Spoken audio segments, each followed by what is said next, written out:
So what happens when a spy agency mixes schmex, LSD, and surveillance behind a two-way mirror? Nope, not a movie plot. A real CIA experiment called Operation Midnight Climax. Stick with me and don't forget to like, share, save, and subscribe to my YouTube channel because this is one of those stories that sounds like fiction, but every bit of it is documented history. Operation Midnight Climax was a secret offshoot of Project mkultra launched in the 1950s. The idea was simple and insane. The CIA wanted to know, could drugs like LSD make someone more talkative, more compliant, or easier to manipulate? So they built a couple of apartments, what they called safe houses, one on the West Coast and one on the East Coast. Inside, they created the perfect trap, a cocktail of seduction, drugs, two-way mirrors, and hidden microphones. In San Francisco, the main site was 225 Chestnut Street, up on Telegraph Hill. It looked like a normal apartment from the outside. Inside, red velvet curtains, suggestive posters, and a full audio rig wired to a back room with a two-way mirror. Across the country in New York City, they ran another operation out of 81 Bedford Street in Greenwich Village.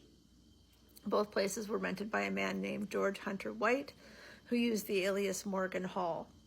He was a federal narcotics agent working undercover for the CIA, and he kept a personal diary about what went on inside. Here's how it worked. Schmex workers who were contracted and paid by the CIA were told to bring men back to these apartments. The men just thought they were paying for a good time.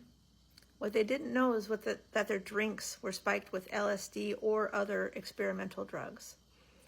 Behind that mirror, CIA agents sat watching and taking notes. They wanted to see how people acted on LSD in real-world social situations, how they became, whether they'd reveal secrets, or if they could be manipulated more easily after schmex. In some cases, the women even asked post-coital questions, trying to mimic interrogation techniques. Most of these men were ordinary guys, businessmen, servicemen, working-class locals. As far as the records show, they weren't targeted for political reasons. The CIA picked them because they were unlikely to report anything. I mean, who's going to tell the police they were secretly drugged at a brothel? These were not isolated incidents. The operation ran for nearly a decade. And when the CIA finally shut it down in the mid-60s, there was no formal report of outcomes, no scientific conclusions, no apology, nothing. Most of the records were destroyed in 1973 under CIA Director Richard Helms, so we'll probably never know how many people were drugged or how many lives were affected.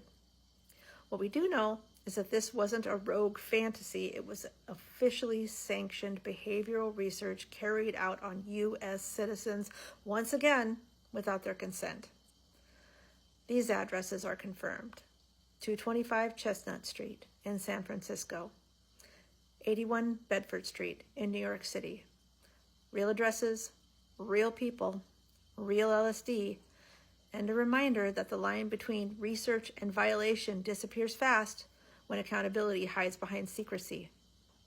If you or someone you know might have been affected by any of these operations, especially around these locations, send me a DM. I'll be discreet, and I'd really like to hear your story.